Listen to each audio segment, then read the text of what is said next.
Hello, everyone, and welcome to another episode of ReNouned Podcast. This is episode 13, and we are the co-creators and co-hosts, Mark Schulz and Alison Hager. ReNouned is a podcast for the curious. We dust off the commonplace and we look for new relevance as we force ourselves, challenge ourselves to think critically about all the things that surround us. How do these objects maybe echo humanity's past or reflect the present or maybe foreshadow the future? With that, Alison, do you want to let us know what this week's word is? Yes, this week's noun is rehearsal. Excellent. Rehearsal. All right. I have my die here. Me too. Ready? Let's roll. Ooh, I only have a 2. I have a 1, so it's you again. What? 2023 is the year of Mark. Apparently. Geez.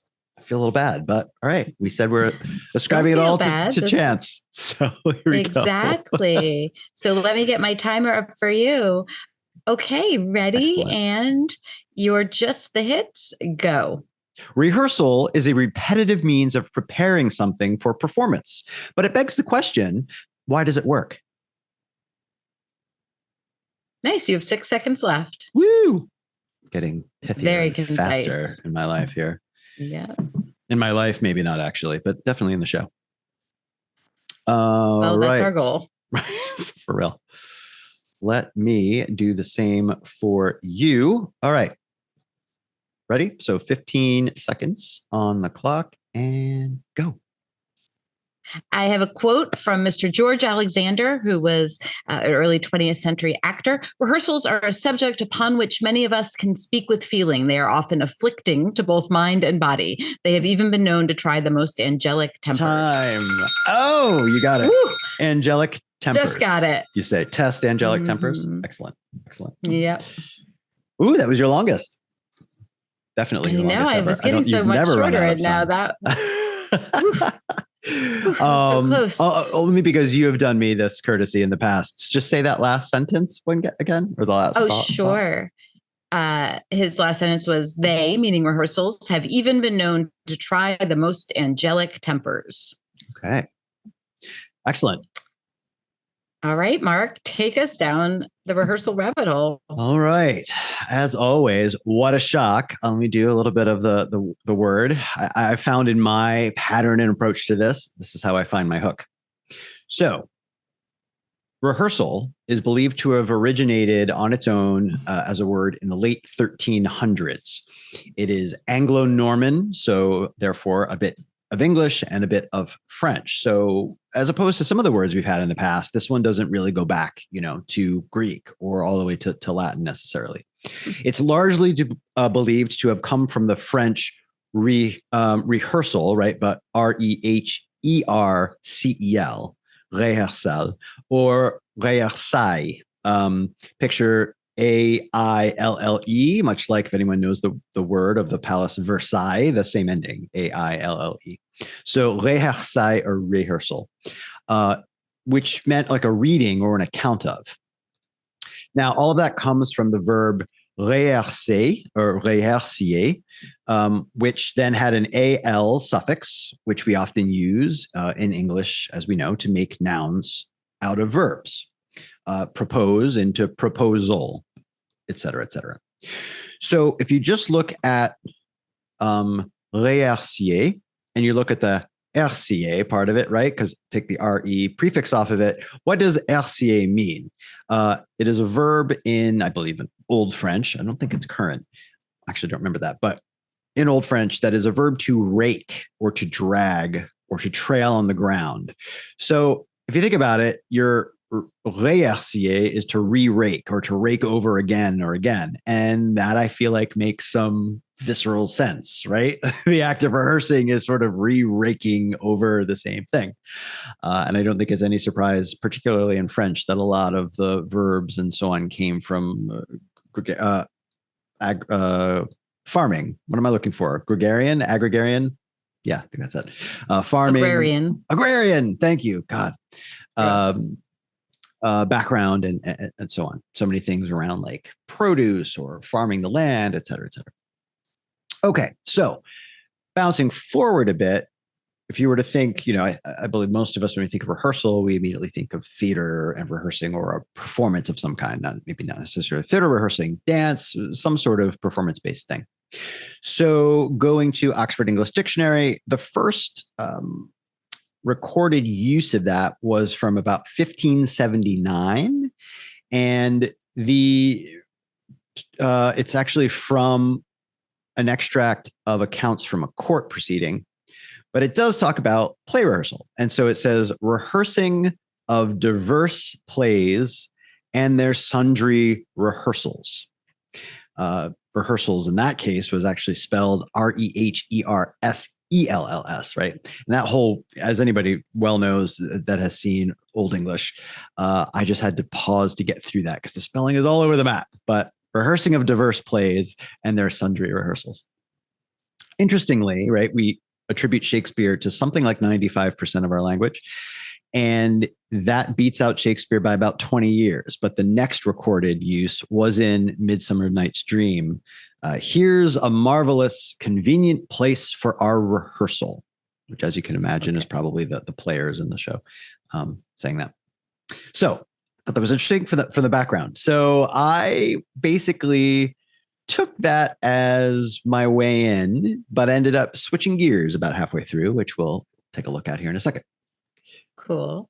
First, let's, jump into a little trivia to get us going here. Oh boy. As always, audience, if you're new to the show, I love to do this, and please play along as I ask Alison these questions.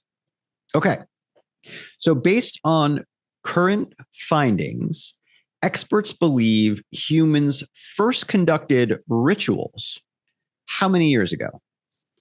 A, 700 years. B, 7,000 years. C, 70,000 years. D, 7 million years. 700, 7,000, 70,000, 7 million. It's B or C. B. 7,000. It is C, 70 million. Oh, I knew it was one of them. No. Anthropology major here, folks. Absolutely losing all the knowledge as I get older.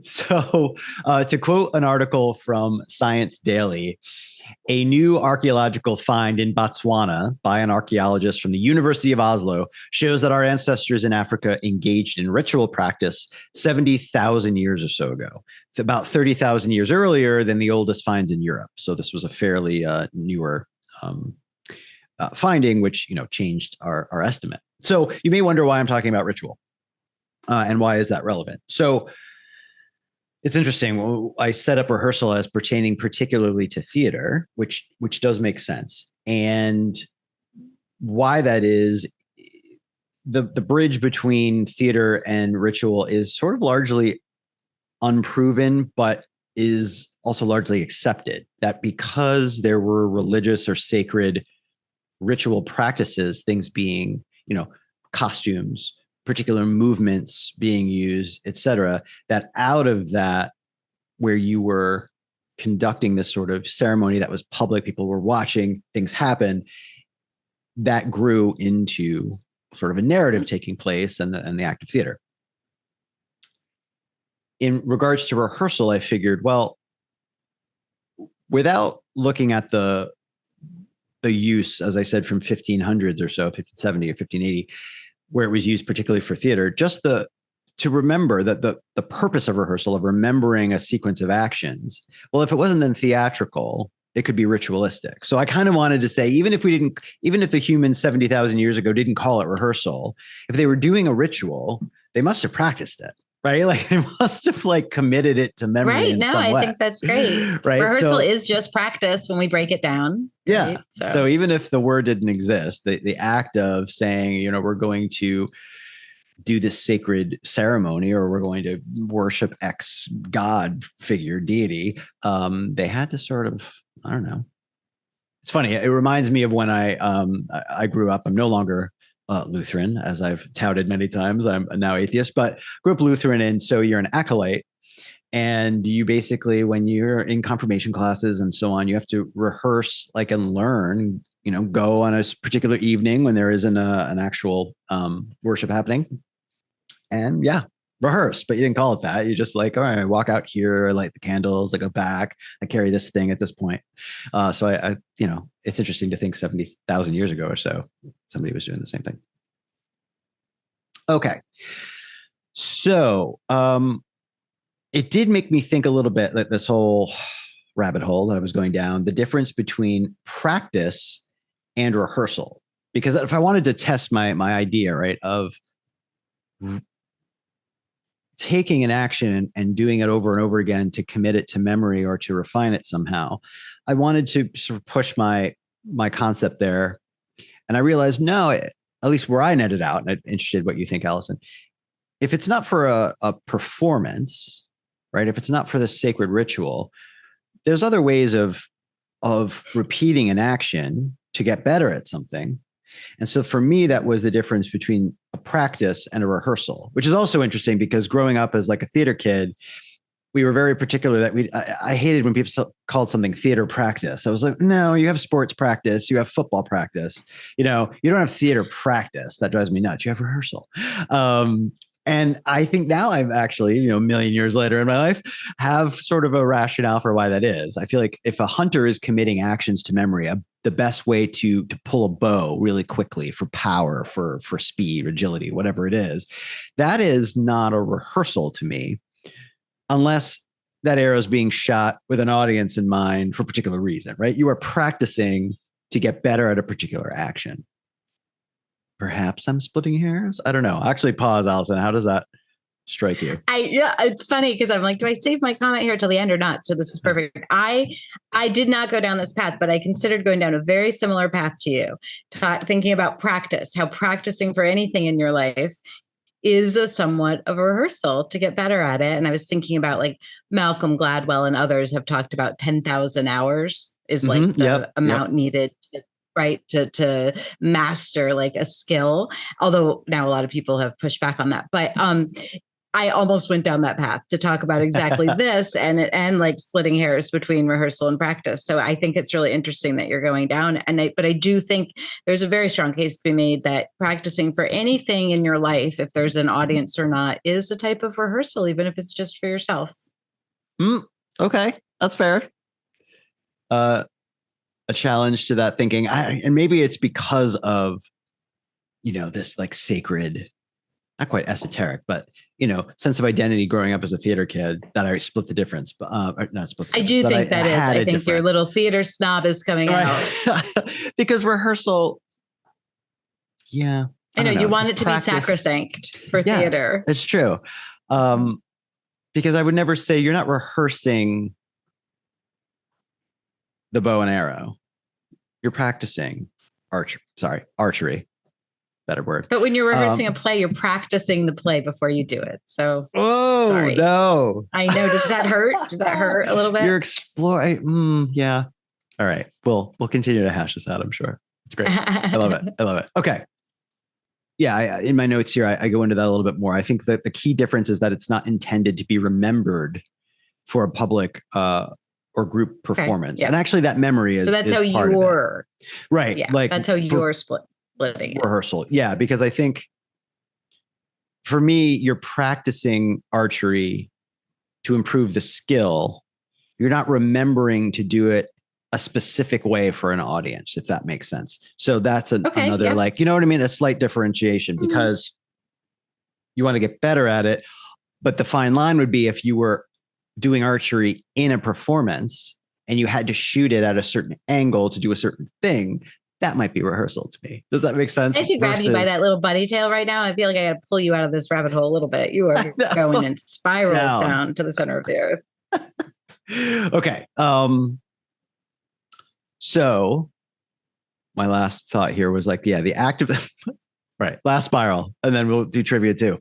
So the act of swinging a club better and faster and harder can be considered practice for hunting, but not rehearsal.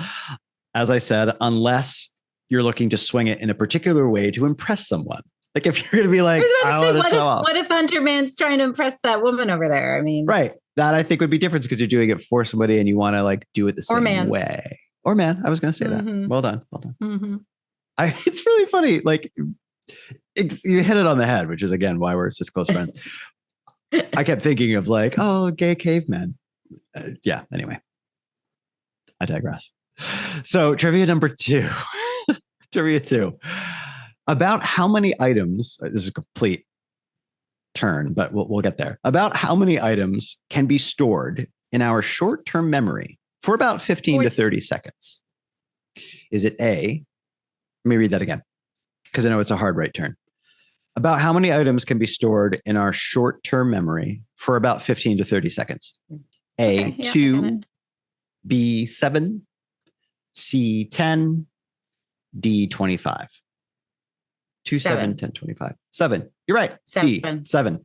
I only know that because I once learned many, many, many ages ago that, telephone numbers, like when we were growing up and you didn't have to dial the area code if you were dialing, local.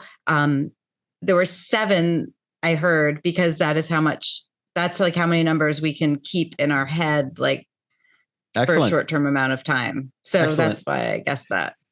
And I wonder if it's related to this, although the timeline might be off. But so it was put forward by a gentleman named George Armitage Miller in 1956 in a paper called, quote, "The Magical Number 7, plus or minus 2. Some limits on our capacity for processing information." And it turns out that has been one of the most highly referenced works in all of psychology. So, but 56, we would have had the numbers established. I was curious when you brought that up if. Yeah, but in 56, we might still have had like, I'm calling like Maple 33. Like, remember old telephone numbers used to be that's word and 2 numbers. So, right. And I'm trying to remember when the actual to all numbers connection, the operators, it might have very well been, because especially if it's so referenced, it might have been his work that actually influenced that. Interesting. I welcome anybody in the audience, as we always do. If you hear something and you know about it, or you remember something and you want to find us on social media or on the website, by all means, we would love to hear from you and send us what you got. Absolutely. Okay, so to continue on, memory, as I started to switch to, well, why does rehearsal work, right? What's going on? Memory has 2 major categories, and that question sets up one of them. Short term, which is largely considered to be storing information only for a matter of seconds, like we just talked about, which is interesting. I considered short-term memory when we talk about it in day-to-day life as being that day, for example, or whatnot. But technically, short-term memory is actually seconds. So anything longer than that, which can be, more than the 7 to 9 seconds, or up to things that can be remembered for a lifetime, would be considered long-term. And short-term relies on existing sort of material, I'll call it now, but we'll go into it in a second, or frameworks in the brain. So you're sort of using and repurposing what's already there. Versus anything long-term requires what is called de novo, or new, gene expressions. And so, why? What does that mean? So the genes, when expressed, are creating proteins. In some of our past episodes, I think I've actually talked a little bit about that in various ways for tongue and whatnot. So what I find fascinating is that our genes, for anything long-term, our genes are expressing themselves, the gene sequence, and creating proteins. And so those proteins, to quote here a paper, the de novo protein synthesis theory of memory formation. Sorry, let me read that again. The de novo protein synthesis theory of memory formation is a hypothesis about the formation of physical correlates of memory in the brain. It's now widely accepted that physiological correlates for memory are stored at the synapse between various cells in the brain, which I think is fascinating, that there's a physical piece of memory being created every time that we're trying to remember something long-term, versus just sort of quickly short-term stuff using existing stuff that's in your brain rather than creating something new. So furthermore, there are 2 categories within the long-term memory, what they call explicit and implicit. Explicit is declarative and implicit is procedural. And I'll sort of make that stick probably for us a little bit more as we work on our memory for this. As we're learning this, probably creating proteins in our brain. So declarative versus procedural, so picture if you have to declare something, you name it. So that explicit or declarative long-term memory is what we apply to names, people, faces we can describe, things that we are reciting or declaring once we remember it. Versus implicit or procedural are things that we do. We remember the skill of remembering how to play the trumpet, to knit a sweater. So those long-term goals, like the old saying, it's like riding a bike. That type of, that's a procedural long-term memory. And one thing I find I gravitate towards in these is giving myself, which I enjoy doing, but hopefully everyone listening, like new frameworks for thinking and categorizing things. Like I would never have thought of procedural versus declarative necessarily. I mean, it makes, now that I hear it or read it, intrinsic sort of sense to me. But I just love, of course, the whole drive behind science and putting things into categories so that we can sort of grasp it in new ways. So are you going? Well, I don't want to jump ahead in case it is where you're going. I was going to guess, but you keep going. No, of course. So procedural is something we do, we carry out, right?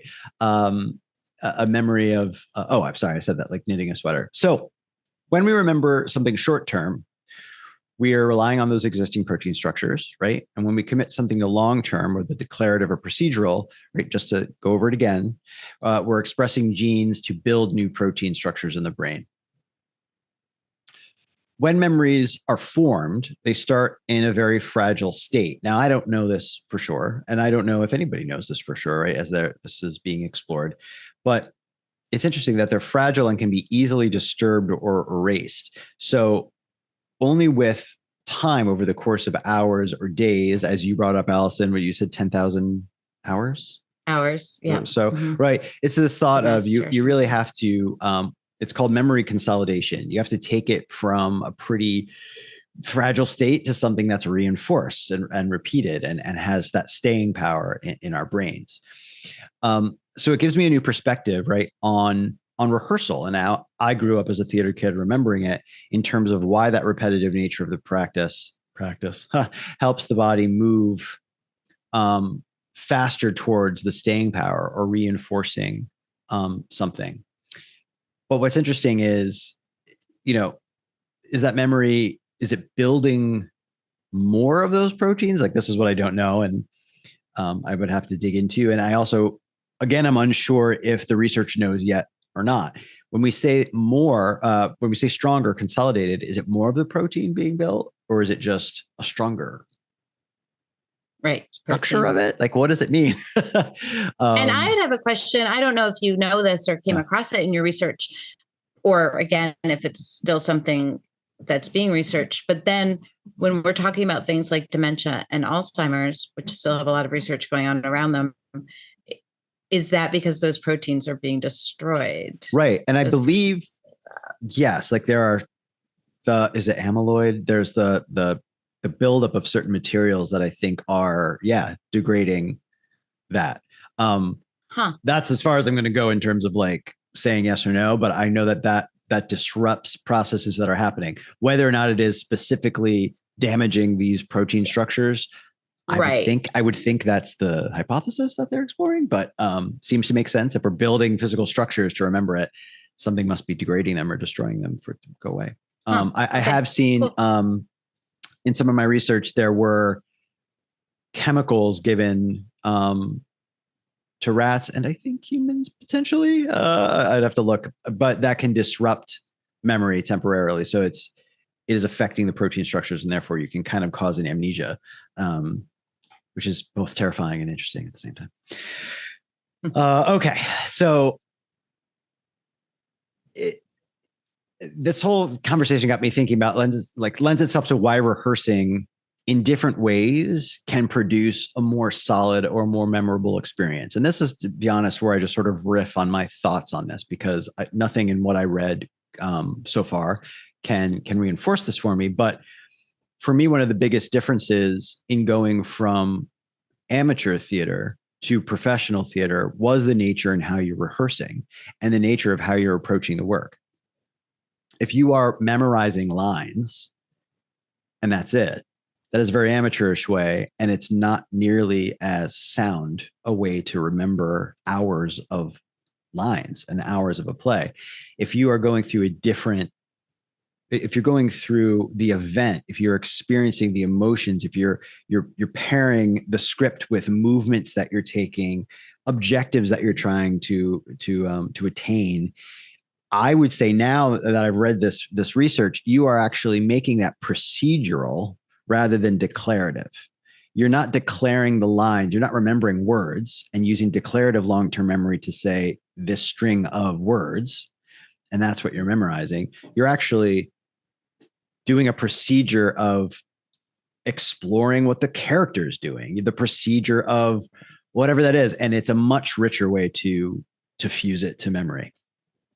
And also, I guess, so I heard a great podcast episode the other day. Helga Davis, I don't know if you know of her, Mark. She's a chanteuse. I believe she was a dancer. She's wonderful.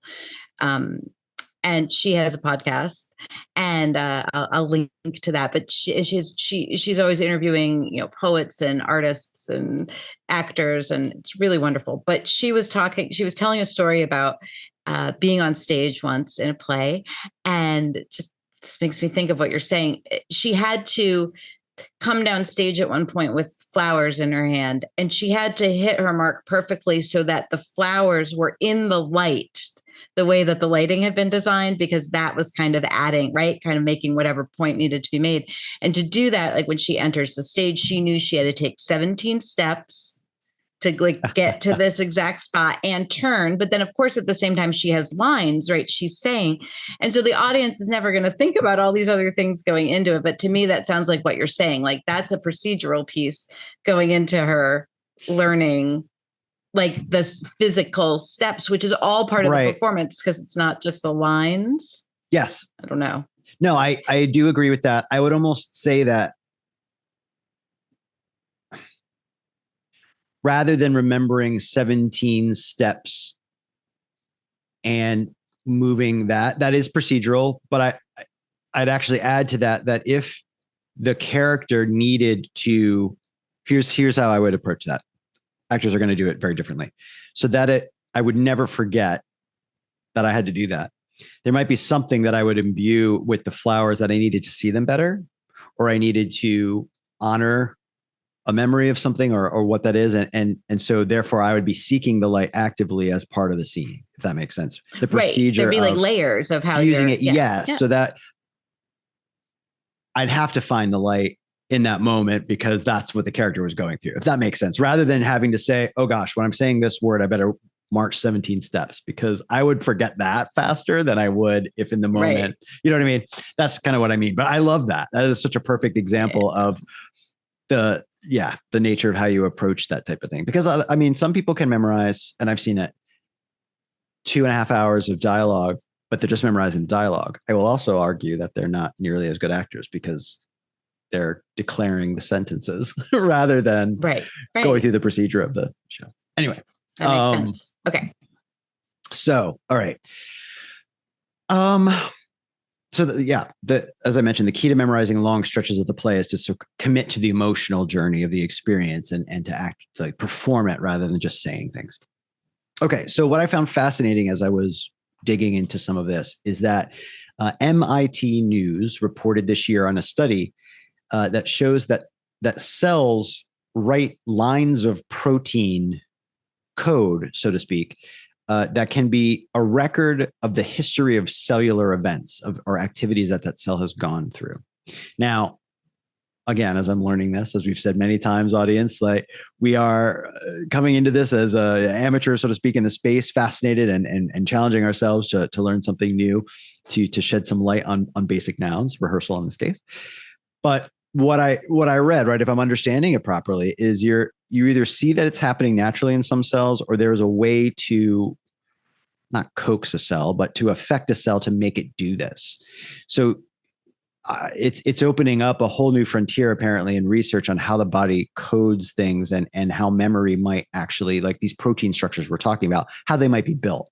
Because if a cell can be promoted to record its history in some physical way, then is memory in some way doing the same thing, which is mind-blowing to me. Okay, final trivia question. Memory is believed to be stored as protein, as we've been talking about, right? Believed to be stored as protein between which type of cells in the brain? 1, astrocytes. 2, oligodendrocytes.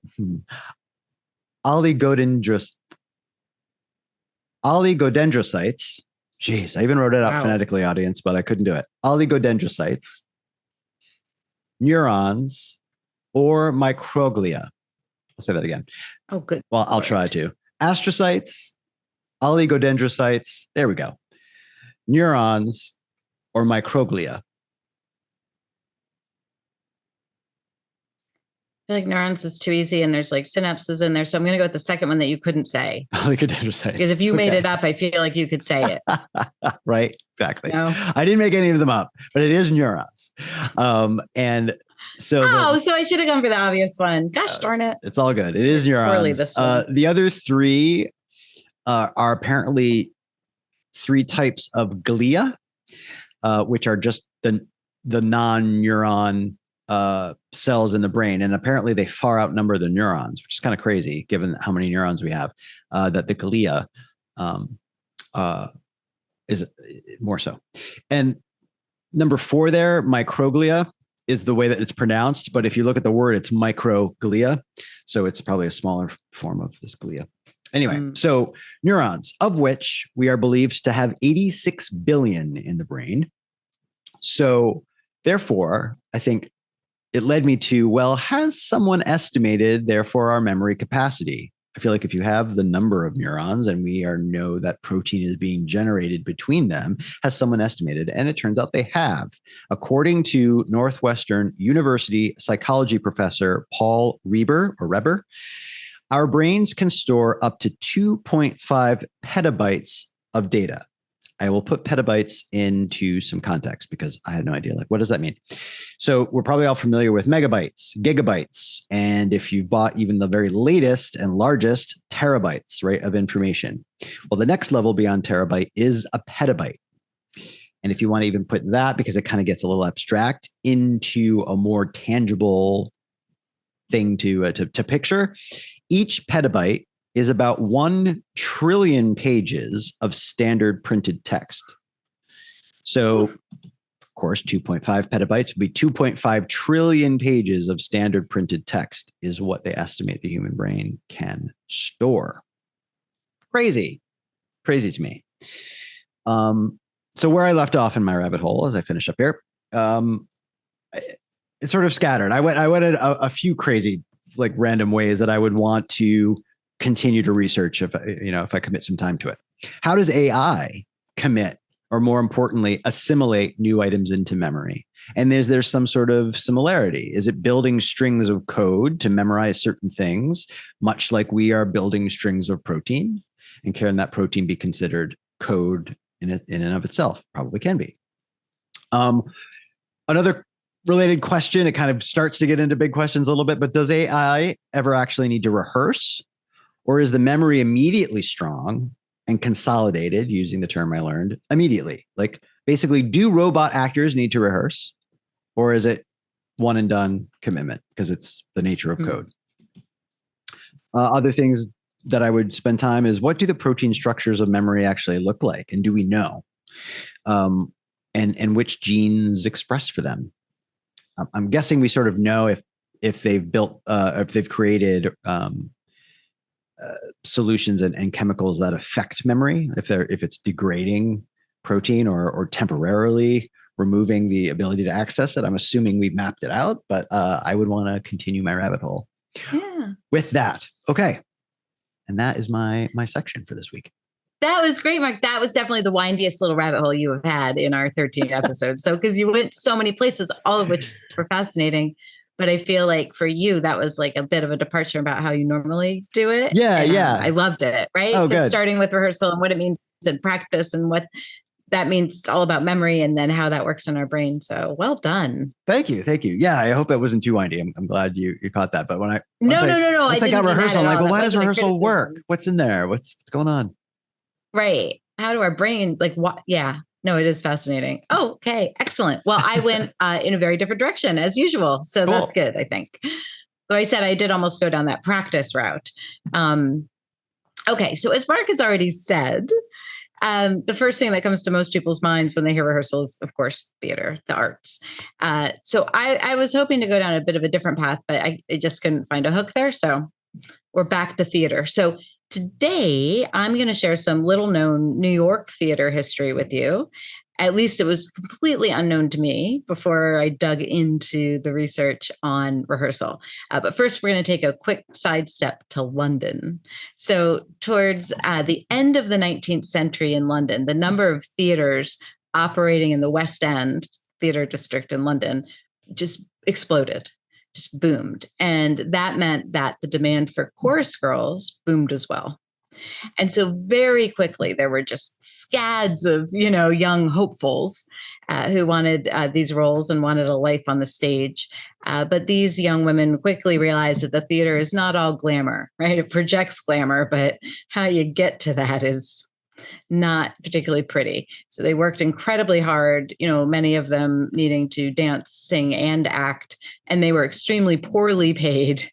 And even if they were cast, so even if they that dream came true, things weren't easy. So the way rehearsals worked, rehearsals were held during the day. And of course, most of the performances, not all, there would be a matinee here or there, but most performances held at night. So that meant just during the daytimes, long dead hours for a lot of these young women between rehearsals. And they had nowhere to go, nowhere to eat, right? So most of them are just living on nothing, pursuing their dream. They don't live nearby because living in the center of London would have been impossible for them. So they're in a precarious position. And they couldn't just hang around the theater because the producers and directors wanted them out of the way if they weren't in the scenes being rehearsed. So generally, the stage manager would post the rehearsal schedule day of. So you couldn't even plan ahead and say, well, I don't need to be there till 1. You had to show up first thing in the morning, read the schedule, and then maybe they didn't need you until 1 o'clock, or maybe they needed you at 11, but then you had to leave at noon, and then they didn't need you again till 4, and then you had time. Just kind of a nightmare for them. So pre-equity guidelines, I'm sure, were yes, the union set pre-equity some rules for sure. So in 1892, the daughter of the Earl of Belmore, her name was Lady Louisa Maginnis, she kind of learned about, these privations these young women were facing, and she decided she wanted to do something about it. So she quickly got a bunch of her fellow, rich, noble people together to try to see what they could do about this from a charitable perspective. And so they just suddenly, because, these are all the people who are going to the theater. These are the patrons who can actually afford, right, to go to theater, and they don't want their theater going away. So many, donations were rolled in, and they established a club, and they called it the Rehearsal Club. So that's my connection there. And the idea of the Rehearsal Club, it was established in St. Martin's Court, which is in the heart of the theater district, in the heart of the West End. And it was open from 11 to 8. So it would cover the hours where these young women would need it. And they could be there at any time during those hours. And it was like a home-like environment, right? There was a sitting room, there were games, there's letters so they could write, home to their families. There were camaraderie just of other girls going through this, a safe place to be, kind of off the streets.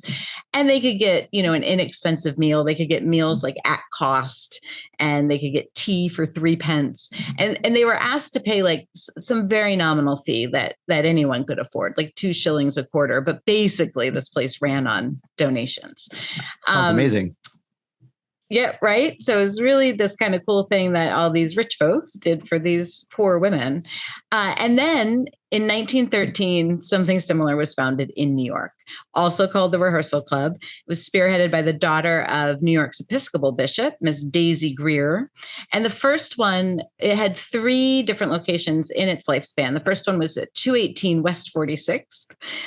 So for any of you who are not New Yorkers, right in the heart of the theater district here in New York, it then was moved to West 55th. and finally ended up at West 53rd Street. And that last location, it was 2 brownstones, and they were purchased and remodeled by John D. Rockefeller specifically for the club. And he leased it to the rehearsal club for $1 a year. So huge, like, philanthropic investment. And the club opened itself in New York as an actual residence. So not just a haven for that rehearsal hours, but an actual residence. And their mission was to provide tea and companionship, and to shelter young actresses and provide financial and emotional support. Those were their stated missions. It was immediately in high demand, too high demand. At the very beginning, they could only board 10 young women at most. That the size did grow as they continued to move, but the need was so high that some homeless young actresses would camp out on the front steps just to be kind of close to it. So it was really well received, and it was developed like for a similar reason that the one in London was. This was the time of Tin Pan Alley and the popularity of ragtime and the Ziegfeld Follies, right? So they needed a lot of young actresses. It was such an important institution in the theater world that in 1936, Edna Ferber and George S. Kaufman wrote a play called Stage Door. And that play, the plot centered around a very thinly veiled rehearsal club. Oh, wow. In the play, they call it the Footlights Club, but the play focused on the residents of this rehearsal club, these young women. And so many famous actresses came through this. Sandy Duncan, Kim Cattrall, Jane and Audrey Meadows, Blythe Danner, Diane Keaton, Carol Burnett. When Carol Burnett lived there in the 50s, it was $18 a month for room and 2 meals a day. It's like this amazing benefit. But sadly, in 1979, New York City revoked the rehearsal club's charitable status, and it was forced to close. So from 1913 to 1979, it was this amazing resource for young women who wanted to pursue a life in the theater, but it was forced to close down. All of the 3 former residences of the rehearsal club, those original buildings no longer exist in New York. So you can't even go see them from the outside. They've been torn down. One's now like a parking garage. One's the Marriott or something. But if you'd like to get a sense of what the club might have been like, I recommend watching Stage Door, the movie. So a year after the play Stage Door came out, 1937, a movie was created loosely based on the play. Apparently they adapted it quite a lot into something else. But the movie stars Katharine Hepburn, Ginger Rogers, Lucille Ball, just this huge host of other remarkable actresses from the generation. And it follows the lives of these young women looking to make it big in the theater world. And all that entailed, it's not all pretty. In fact, most of it wasn't pretty, from not being able to afford to eat to not just the camaraderie, but the rivalry between, young actresses going for the same roles, to like a lot of what we would now call Me Too moments. And now even back then, like that's what was happening to get a role in a lot of cases. I'm glad you mentioned that, because before, when I said sounds amazing, I immediately thought, I'm sure I'm romanticizing it. Like, although I'm sure it had its major upswing and upside, everything you just listed, I was thinking, there's got to be some, there's got to be that negatives. Too. The dialogue in the film is fire. Like, it is so good. It is worth watching the film just to watch these amazing actresses and their lines firing back and forth. And as it turns out, after I watched the film, I researched it a lot more. Ironically, since today's noun is rehearsal, and when you think of rehearsal, you think of there is a script, there are all these technical things that need to happen, like Mark and I were discussing in his rabbit hole. You need to rehearse to get it down. Well, the screenwriters, they'd see that between takes, the actresses just having conversations amongst themselves, not in character, their banter was amazing, hilarious, cutting, funny. So they would just sit in the corner and write down all these things that Lucille Ball was saying, or Ginger Rogers was throwing at Katharine Hepburn or whatever. And then they worked a lot of that, IRL, that real life banter, into the movie, into the script. So, and also then during the filming, the director, his name was Gregory LaCava, he encouraged them to ad lib while filming. So kind of the opposite of rehearsal, even though we're focused on this being a club where women go between rehearsals. So I kind of love that. And it's really interesting because the production company for the movie was RKO, which was, one of the biggest, if not the biggest movie production company at the time. It was a well-oiled money machine, right? So that the fact that they kind of went off and went, let's just encourage people to ad lib and take this off seemed really interesting to me and kind of groundbreaking, because that would not normally be how the RKO operated. Right. In my opinion, I didn't read anything about that, but yeah, I wouldn't think so either. Think of the stakes. They want a well-oiled moneymaker for sure. So the New York Times, I have a quote from the New York Times about the movie. The plot is almost immaterial compared to the electricity of the dialogue, as all the best scenes just involve the girls volleying wisecracks back and forth from the tattered couches in the Footlight Club's living room, called the Footlight Club, not the Rehearsal Club in the movie. And they also pointed out, interestingly, that a lot of movies of the time, including think Ginger Rogers, who I think came to fame, her dance films with Fred Astaire, a lot of the movies were offering escapism from the Depression, right? They were kind of these big budget song and dance. Let's just get people something to smile about for an hour and a half and then go back to their lives. But Stage Door delivered a more accurate depiction of the time, people going hungry, actresses not being able to afford to eat, boarding houses, doing anything to get a job. So it was interesting. It was really unique for its time. And finally, another quote from the Times, you wind up feeling like you've crashed an intimate, familial, and funny party and leave wishing you could spend more time at the Footlights Club. So it was just really cool to learn about this club that existed and what it did for so many famous actresses. And then to realize I could watch this movie about it. So if you're still wondering, whether or not you'd enjoy this movie, I honestly, I can almost ensure that you will. Interesting trivia, Katharine Hepburn, at that point when she was cast in this movie, she had only been in 5 movies up until that point. So she was still very young. And 4 of those had been commercial failures. I wouldn't have ever guessed Katharine Hepburn acted in a commercial failure, but basically almost all of her movies were commercial failures. After this movie was so well received that the RKO cast her immediately after this movie opposite Cary Grant in Bringing Up Baby.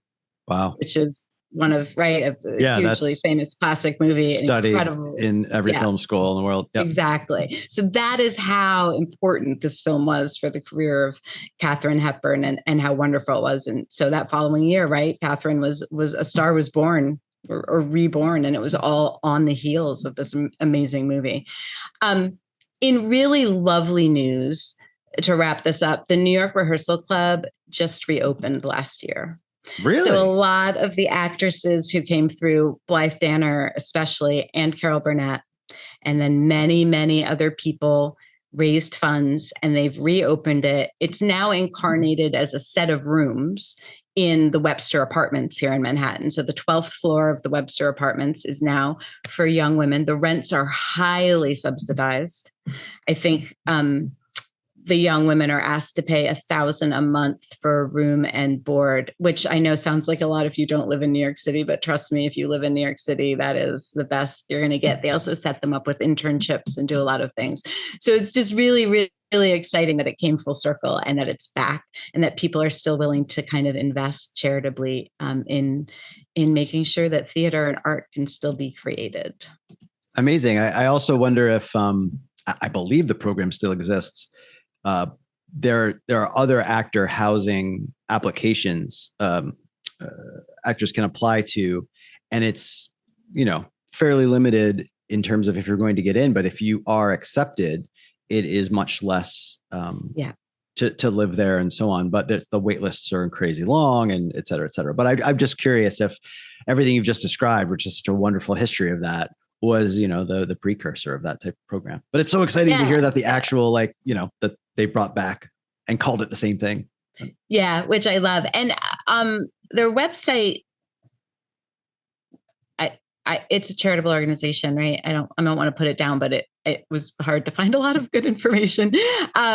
I want someone to donate their time to help them create like an amazing and user-friendly website. But what they were at least some point, I don't know if it's on hold, trying to do was create an actual documentary about the history of the club. And that's not done yet, but there is like a little snippet on the website that will link, and you can watch that and see some of the old footage of New York and the theater district at that time, and all of that stuff. Oh, So amazing. I'm going to have to find the film too. Do you happen to remember what platform it might be on? Yes. So I'll link like to Rotten Tomatoes or something, which if you don't know, Rotten Tomatoes is a great site, of course, for looking at films, but also they generally say where to watch. Oh, okay, great. And you can see this one. I watched it on Prime, and I had to, pay $2 to rent it or something. Okay. Like I couldn't find it streaming anywhere.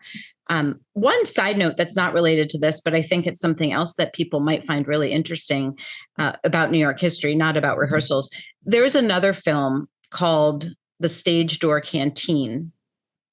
And I was looking for this Katharine Hepburn movie on YouTube, hoping I could find it there and not have to pay the $2. So it was like Stage Door Canteen, Katharine Hepburn. I thought, well, this must be it. I watched a full half, if not more, of that movie before realizing this was the wrong movie. I'm like, when are we going to get to the women in the rehearsal club? But I learned another great bit of New York history, which is there was a canteen called the Stage Door Canteen. As far as I could tell through, I really dug into it and I couldn't find, there was no like connection to the rehearsal club or the Stage Door movies, but it was run during World War II.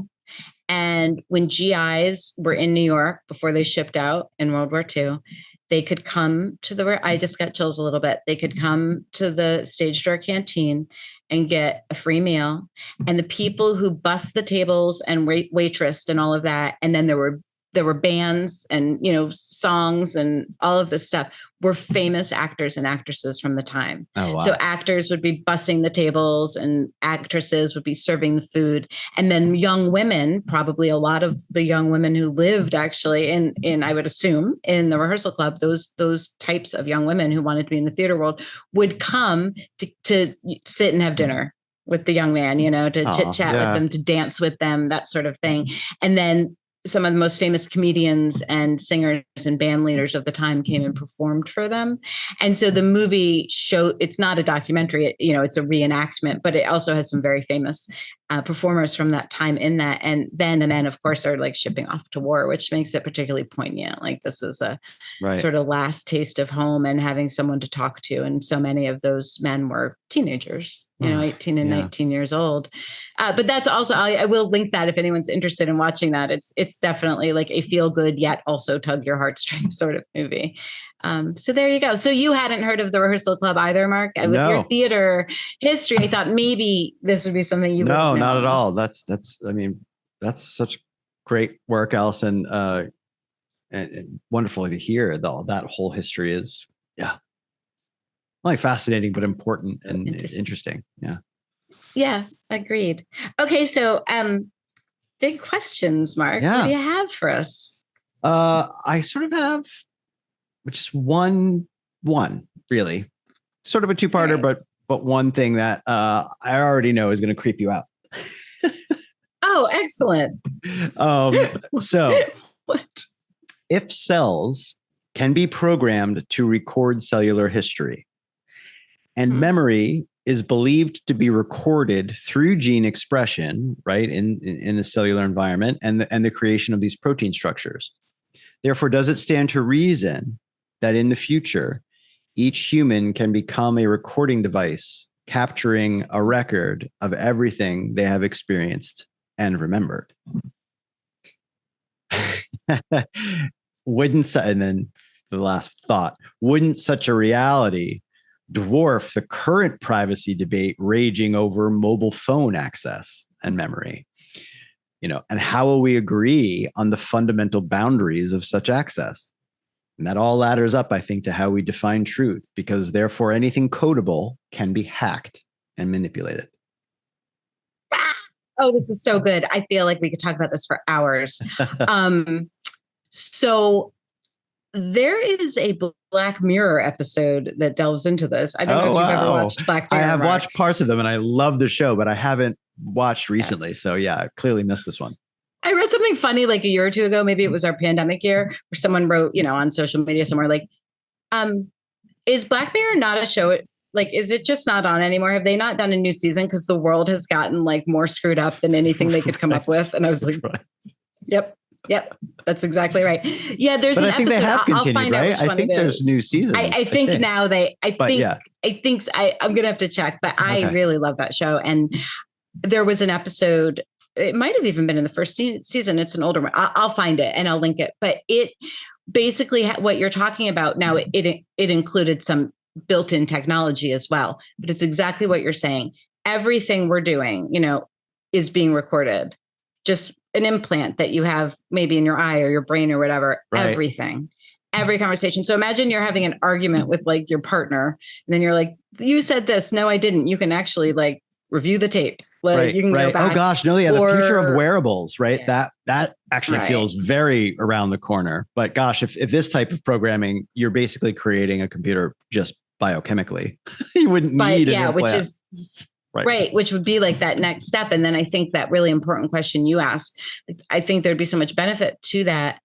Think about witnesses to a crime, for instance, because we all know how fungible memory is and how trauma can affect memory. Many things can affect memory. And that's why eyewitness accounts are not always accurate, having nothing to do with the eyewitness. The eyewitness thinks they're telling exactly what they saw, right? But other brain chemistry is happening there. So it would be really helpful. That would be a benefit. But then your point about privacy invasion is massive. I mean, it's a huge issue right now, just with all of our devices and all the terms and conditions that we just say, yep, I agree without even reading, and how many third parties are getting our data and that alone.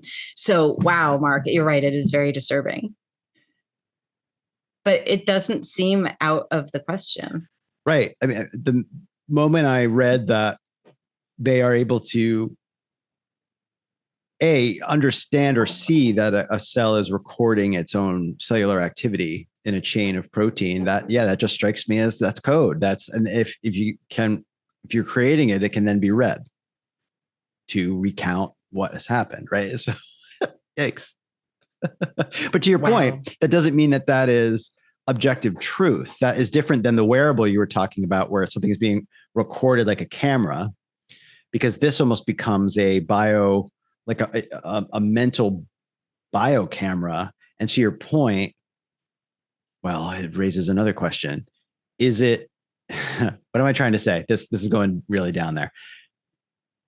On a cellular level, if that were to be recorded, is that accurate? And is it only our memory, our reading of it that gets distorted? You know what I mean? When you go back and read that chain of protein, is that where the interpretation gets skewed? Or is the actual original writing of that protein skewed? I guess is what I'm saying. Right. Because the way we're experiencing it, we're skewing it. Or is it absolutely clean and pure, but then whatever on top of that, whatever trauma, whatever recovery, whatever reading, like, it's like in a computer. If the putting of the bytes of memory is actually accurate, but then the retrieval of that and reporting it out is what's skewed. Yeah. Anyway. Right. Well, maybe we'll find out in, 50 years. Or probably not us, but other people. Right. If the world survives. Been destroyed. Sorry, getting dark. We're so optimistic. Oh, I love that's the best big question. Mine are nowhere near as cool. I'm sure they are. No, they're really not. I have two though, but one I'm just going to throw out there very quickly, and we don't have to talk about, because I feel like in another episode we went down this a little bit. Maybe our first episode when I was talking about art and science in relation to Edgar Allan Poe. But just kind of thinking about all these amazing charitable organizations like the Rehearsal Club and what Mark mentioned, like subsidized housing in New York City for artists. Are the arts really important enough that they should be charitably funded with so much else going on in the world right now? And if so, why? And I think we really covered this in the first episode, but I thought I'd just throw that out to see if you have like a little soundbite there, Mark, since you are, yes. An actor, and I would immediately say yes, because it's a complex question that I could probably, and anybody can and has gone on and on about. But I would say anything that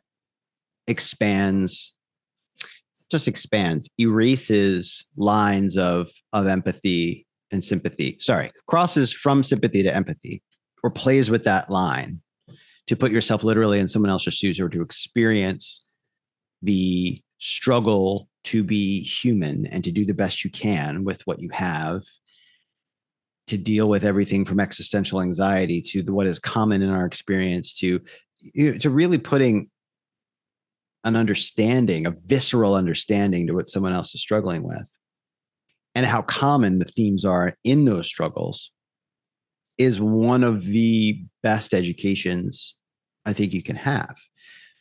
And it tempers, is that the right word? Or it tethers pure scientific knowledge to a deeper understanding of the human condition that I think works very importantly together.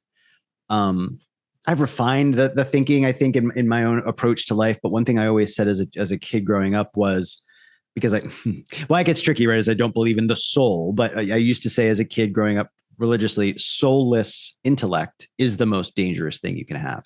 To have incredible capacity for knowledge and an understanding, say, of, when I was young, learning about atomic weapons and things like this, but to not tether that to a deeper understanding of the human condition means you're just building stronger weapons, but it's how you use them in a humane way to enrich lives and value human experience. Anyway, I probably sound like I'm getting immediately on a soapbox, but that type of thing, I felt like the art served the purpose of helping us share what it is to face and understand our emotions and be there for each other as a humanity, and therefore not create a moral decision framework, but I guess it is that to a degree. But so anyway, I'll cut myself short there. But yes, I think it is wildly important, especially in this day and age where you talk about the desensitization to violence that video games and things can have, and what that's doing to people. Think of someone from the 1800s, say, if they were to watch a violent episode, say something we're desensitized to in films where someone's guts get ripped out in a particularly gory thing. I think they literally would have had a very extreme reaction of throwing up, vomit, like everything else. We no longer have that.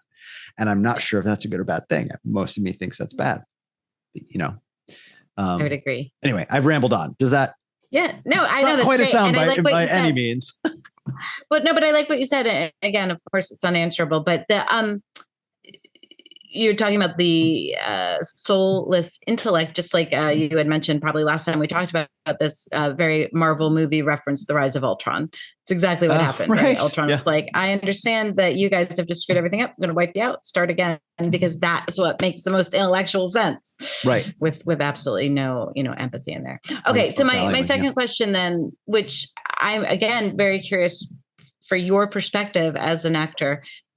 I understand in theater why rehearsal is important, but can over-rehearsing lead to a loss of authenticity? We often talk about authenticity in art, mm-hmm. and how that is important for a connection, for art to be successful in connecting with an audience and making sure that the audience is feeling what you were mentioning, like these themes that tie us all together, that educate us in ways we're not even thinking, like the James Baldwin quote I shared last time, like when he was reading, and until he read, he did not understand that every single human being had the struggles he had, and then how that changed his perspective. And so when, if ever, do you need to draw the line? And of course you have art that is like improv, and of course they're not rehearsing, right? I mean, they have skills that they practice, but they're not rehearsing. But in things that are more typically rehearsed, is there a line where you think over-rehearsing can cause a loss of authenticity, or do you think there are safeguards built in for that? Such a good question, first of all. So props for that. I think to your point, that's a good big question, because while people may have strong opinions on it, and I do, unanswerable, definitively, but I would say it is, again, the difference between amateur theater and professional theater in terms of how it's approached. But to add a tweak to that, professional theater now, in terms of like very commercial theater where people have tracks and therefore that means that someone can sub in immediately and things are mapped out so specifically. That is very different than the type of theater I was trained in, which is not about that type of machine. So there's a term that you learn if you've grown up doing theater in community theater or whatnot, and it's called blocking. You may have heard that. You block out a scene, and that is a much hated and reviled term in many ways, because blocking means that the director has said, okay, actor, you're going to move on this line to the couch, say X, Y, and Z, move to the table and do that. Now, that does a few things. A, it doesn't keep the dynamics of the actor rich and involved. It becomes mechanical. And therefore, I would say if that's the style, you can over rehearse it, because then it's becoming stale because the actor's not necessarily imbuing anything there. They can, if they're a good actor, they might find a way to keep it fresh for themselves. But the risk is that it becomes it stayed. What I experienced and is therefore the benefit and the craft of training professionally for it is that rehearsal isn't ever blocked. Or maybe very key moments might be for something. Maybe if a sound cue has to be taken off of it.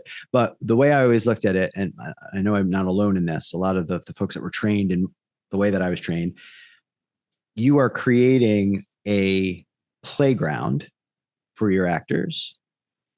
Their rehearsal is therefore how they best play on it to bring forth the emotions and the experience that is going to be most watchable and the most engaging for an audience. Therefore, there's a million different ways to play on a playground. The director is very specific about how and where a slide might be and where a jungle gym might be, but the actors are spending time playing on it, and that's potentially different every time. But it finds a shape that therefore stays galvanized and active and exciting to watch, because then it's never the same every time. So you can't really ever over rehearse it, because you're delving into a deeper and deeper level of what that is. Does that make sense? Yeah, no, it totally does. No, that was really interesting perspective. I wanted to hear it from like a theater perspective. Yes, of course. All right. Well, I think that is a wrap on rehearsal. Do you want to bring us back to our ratings? Yeah, absolutely. So let's see. We were pretty close together. You rated this a 5. How are you feeling now? So I loved my little learning, what I learned in the film, but I this might shock you. I'm going to drop it down to a 2. Oh, wow. And the reason I'm doing that, is, again, I'm very happy with what I learned, but I couldn't find a lot of interesting ways to go with this. Mm-hmm. And I was hoping it would be a richer topic. And so that's why, I felt, I was in this very narrow band. So I'm going to drop down to a 2. All right. I was at a 6, so I was fairly close to you, a little bit higher. And I'm going to say right at a 6. I think I kind of nailed that. Okay. It was interesting. I'm tempted to go to a 7 just because to find the physiological, neurochemistry approach to it was interesting, but I'm gonna stay at a 6. Excellent. Okay, so are you ready for our next noun? Yes. Gosh, drum roll. All right, let me bring this up. And the noun is drum roll. Okay. I'm just kidding. What? That'd be great. That would be great. The noun is difference. diffference. Oh, wow. Okay. Woo. I'm exhausted by it already, because I'm that's huge. We say that every week. I feel repetitive. We're is that so big? But this one in particular is. Yes. What do you think? You're first this week. 8. All right. I'm going to go fairly high. I'm going to go. I want to go high too. I feel like this one could be great. I am going to go with a 7 just because I'm going to play it a little safe. Okay. So yes, I'm going to go with 7. I'm just putting this into our little sheet as absolutely. we talk. Okay, well, this was fantastic, Mark. So that is a wrap on episode 13. So thank you so much, everyone, as always, for tuning in. If you've enjoyed the show, please follow us on social media, subscribe on whatever platform you're on, and leave us a rating. It really helps other people find the show, and we would love the feedback as well. You can visit us on the web at renownedpodcast.com or on social media at Renowned Podcast. And of course, tune in next time for a new episode with our new noun difference. Thanks, everyone. That's it. Bye-bye. Take care.